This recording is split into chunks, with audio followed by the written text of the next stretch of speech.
Bienvenue à toutes et à tous pour cette nouvelle exploration. Aujourd'hui, on s'attaque à un sujet où le sport et la politique mondiale s'entrechoquent assez directement, quoi. On va parler de la position de la FIFA, l'instance dirigeante du foot mondial, face aux conflits internationaux qui impliquent ses nations membres. Notre point de départ, c'est un document très court, presque un flash info trouvé en ligne, mais qui concentre une critique assez vive, en fait. Il met en avant ce qui est présenté comme une incohérence presque flagrante dans le traitement que la FIFA réserve à deux situations géopolitiques bien distinctes, celle d'Israël et puis celle de la Russie. Alors, notre mission, si on peut dire, pour cette analyse, c'est de décortiquer ce que cette source unique, nous dit, et surtout, comment elle le dit. On va examiner l'affirmation principale, la citation qui est attribuée au président de la FIFA, et puis la comparaison qui est vraiment au cœur de l'argument. Bon, allez, on plonge dans le vif du sujet. Le texte, il perd pas de temps. Il nous saisit direct avec une affirmation en majuscule et même des émojis pour un effet maximal. Un classe. Ils sont intouchables. La FIFA ne prévoit pas d'interdire la participation d'Israël aux compétitions. Fax. C'est plus qu'une info, ça. C'est carrément un jugement posé d'entrée de jeu. Le mot intouchable, c'est particulièrement fort, non? Ah oui, absolument. Ce terme, il suggère immédiatement une forme d'immunité, un statut un peu à part qui protégerait Israël des sanctions sportives. C'est une accroche très très efficace pour capter l'attention et puis orienter la lecture, quoi. Et juste après, la source s'enchaîne. Elle attribue une citation très précise au président de la FIFA, Gianni Infantino. C'est présenté comme la justification officielle, si on veut, de cette absence de sanctions. La citation, c'est « Aucune mesure ne sera prise contre Israël. La FIFA ne peut pas résoudre les problèmes géopolitiques. » C'est une justification intéressante, ça. La FIFA ne peut pas résoudre les problèmes géopolitiques. Bon, prise comme ça toute seule, cette phrase pourrait sembler presque du bon sens, non? Une reconnaissance des limites d'une organisation sportive face à la complexité du monde. Mais, Oui, mais la source ne la laisse pas isolée, justement. Loin de là. ah non? Et c'est là que l'argument de la source prend vraiment toute sa force critique. Immédiatement après avoir rapporté cette prétendue justification pour Israël, le texte, il opère un contraste saisissant. Il balance deux poids, deux mesures. La Russie est toujours suspendre. Bon, il y a une petite faute de frappe, suspendre au lieu de suspendu, mais l'intention est limpide.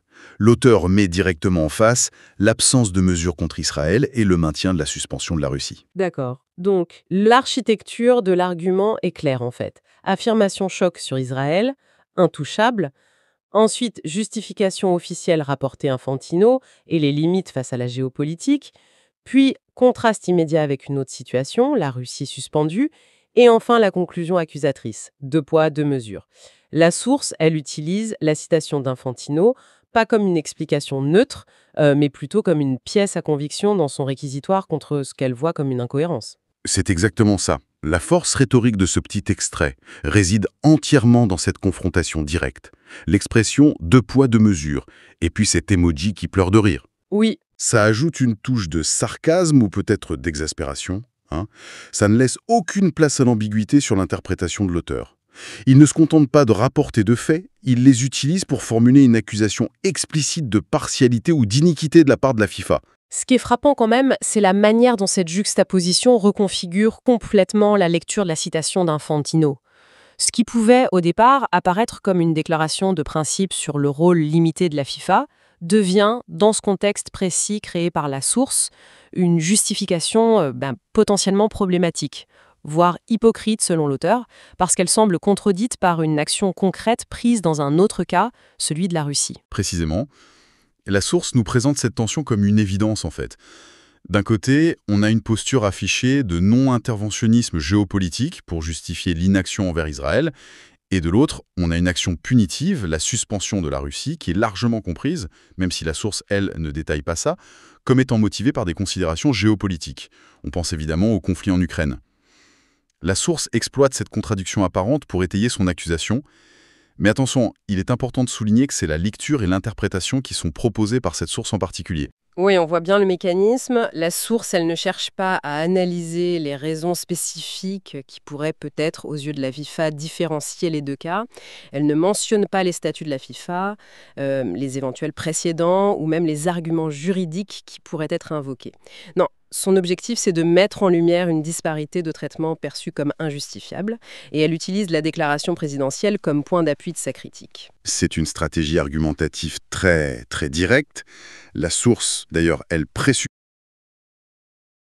une certaine connaissance du contexte par le lecteur, notamment concernant la suspension de la Russie. Elle ne juge pas nécessaire de rappeler les motifs officiels ou les débats autour de cette suspension. Elle compte sur le fait que le lecteur va percevoir immédiatement le contraste et potentiellement partager l'indignation, suggérée par l'expression « deux poids, deux mesures ». Et ça soulève une question intéressante sur la communication des instances comme la FIFA finalement.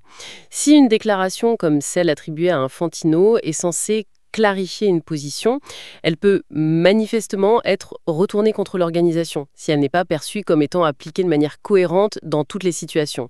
C'est un peu un retour de bâton potentiel, non? Tout à fait. La perception de cohérence, c'est absolument crucial pour la crédibilité de ces institutions. Ce court texte, même s'il est bref et, on peut le supposer, potentiellement biaisé, il illustre parfaitement comment des décisions ou des déclarations peuvent être interprétées et critiquées publiquement à travers le prisme de l'équité et de la cohérence. La justification, on ne résout pas les problèmes géopolitiques, elle devient difficile à maintenir comme un principe universel si par ailleurs l'organisation prend des mesures fortes qui sont interprétées comme des prises de position géopolitiques. Est-ce qu'on peut peut-être aller un peu plus loin dans l'analyse de cette justification elle-même? La FIFA ne peut pas résoudre les problèmes géopolitiques. Qu'est-ce que ça implique vraiment sur le rôle que la FIFA se donne ou ne se donne pas? C'est une excellente question parce que cette phrase telle qu'elle est rapportée ici, elle est ambiguë en fait. Est-ce que ça signifie que la FIFA s'interdit toute action qui pourrait avoir des conséquences politiques, ou est-ce que ça veut simplement dire qu'elle n'a pas les moyens ou le mandat de mettre fin aux conflits eux-mêmes? La source, elle, l'utilise pour pointer une contradiction avec le carus, suggérant que la FIFA choisirait quand appliquer ce principe. Sans plus de contexte ou une clarification de la FIFA elle-même, c'est difficile de trancher. Mais la source, elle tranche très clairement. Pour l'auteur, c'est une justification utilisée de manière sélective, point. D'accord. On comprend donc que la source, elle ne se contente pas d'informer, elle cherche à provoquer une réaction, à susciter le doute sur l'impartialité de la FIFA. L'utilisation des majuscules, des emojis, la structure très binaire, Israël contre Russie, tout ça concourt à créer un message percutant et critique. Exactement. C'est un bon exemple de communication militante, ou en tout cas critique, qui utilise les codes des réseaux sociaux, la brièveté, les éléments visuels comme les emojis, pour diffuser un point de vue très tranché. Et c'est important, quand on analyse ce type de source, de bien distinguer l'information factuelle, qui est rapportée, la citation présumée, la non-suspension d'Israël à ce moment-là, la suspension de la Russie, de l'interprétation et du jugement qui sont portés par l'auteur. Intouchable, deux poids deux mesures, ça c'est l'interprétation. Du coup, si on se base uniquement sur ce texte, quelles sont les limites de notre compréhension? Qu'est-ce que cette source ne nous dit pas, finalement? Elle ne nous dit pas grand-chose sur les raisons précises pour lesquelles la FIFA a suspendu la Russie, par exemple. Elle ne détaille pas les articles de ces statuts qui auraient été invoqués. Elle ne mentionne pas non plus s'il y a eu des débats internes à la FIFA concernant le cas d'Israël, ni les arguments qui auraient pu être échangés. Elle ne fournit pas la date exacte ou le contexte précis de la déclaration d'Infantino. En fait, elle présente une photo très contrastée, très en noir et blanc si on veut, mais sans les nuances ou les détails qui permettraient une analyse plus approfondie de la situation réelle et des processus de décision de la FIFA. C'est un point crucial, ça. Notre analyse ici, c'est donc bien celle d'un argument tel qu'il est présenté par une source spécifique, plutôt qu'une enquête exhaustive sur la politique de la FIFA elle-même. Mais même comme ça, cet argument soulève des questions fondamentales, non? Ah oui, absolument. Indépendamment de la validité ou de l'exhaustivité de la source, elle met le doigt sur un dilemme récurrent pour les organisations sportives internationales. Comment tracer la ligne entre le sport et la politique? Quand est-ce qu'une situation géopolitique justifie une intervention, comme une suspension, et quand est-ce qu'elle ne le justifie pas? Quels critères utiliser pour garantir une application juste et cohérente des règles? La source, elle suggère que, dans les cas d'Israël et de la Russie, ces critères sont soit flous, soit appliqués de manière inégale. Et cette perception d'inégalité, qu'elle soit fondée ou non sur une analyse complète des faits d'ailleurs, elle peut avoir des conséquences importantes pour la FIFA, j'imagine, en termes d'image, de légitimité. Certainement. Une organisation comme la FIFA tire une grande partie de son autorité de sa prétention à l'universalité et à l'application équitable des règles, au sens propre comme au figuré. Si une partie significative de l'opinion publique ou même des fédérations membres perçoivent ces décisions comme étant guidées par des considérations politiques sélectives ou par des doubles standards, ça peut éroder sa crédibilité. Et potentiellement, ça peut entraîner des tensions internes ou des appels à des réformes. Ce petit texte, par sa charge critique, est un symptôme de ces tensions potentielles. C'est intéressant de voir comment une communication aussi brève peut finalement encapsuler un débat aussi complexe et potentiellement explosif. Ça montre un peu la puissance des récits simplifiés dans l'arène publique, surtout quand ils touchent à des sujets sensibles comme les conflits internationaux et l'équité perçue.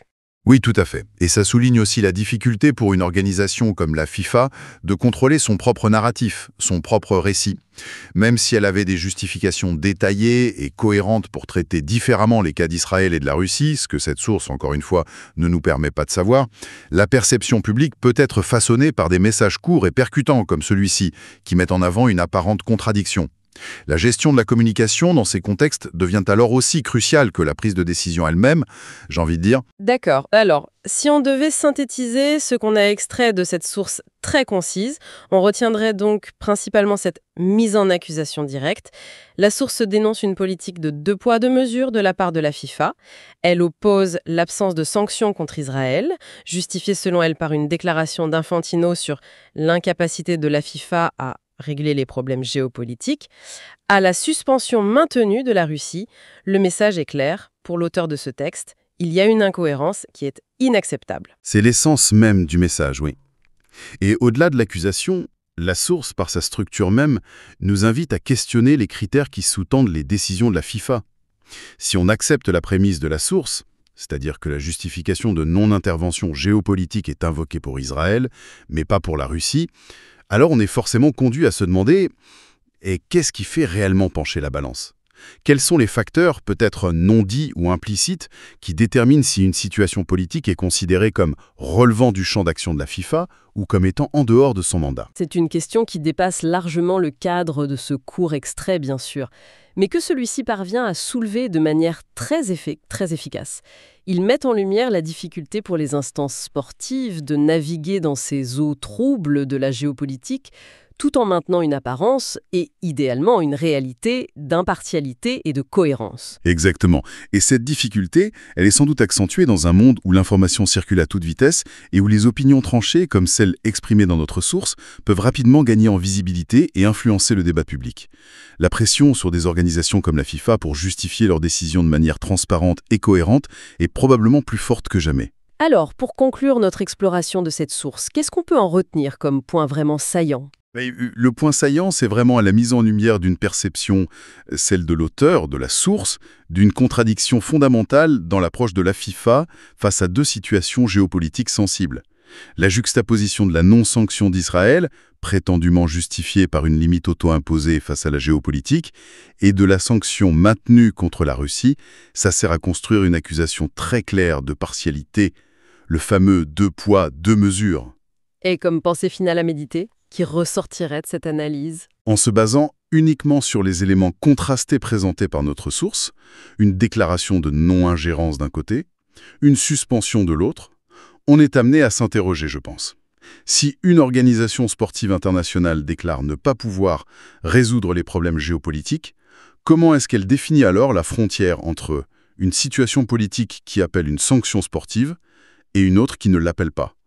Quels sont les principes directeurs qui permettent, ou qui devraient permettre, de naviguer ces décisions complexes de manière à la fois juste et perçue comme telle par l'ensemble de ses membres et par le public? C'est peut-être là que réside le défi majeur qui est mis en exergue, involontairement ou non, par cette critique très lapidaire qu'on a analysée aujourd'hui.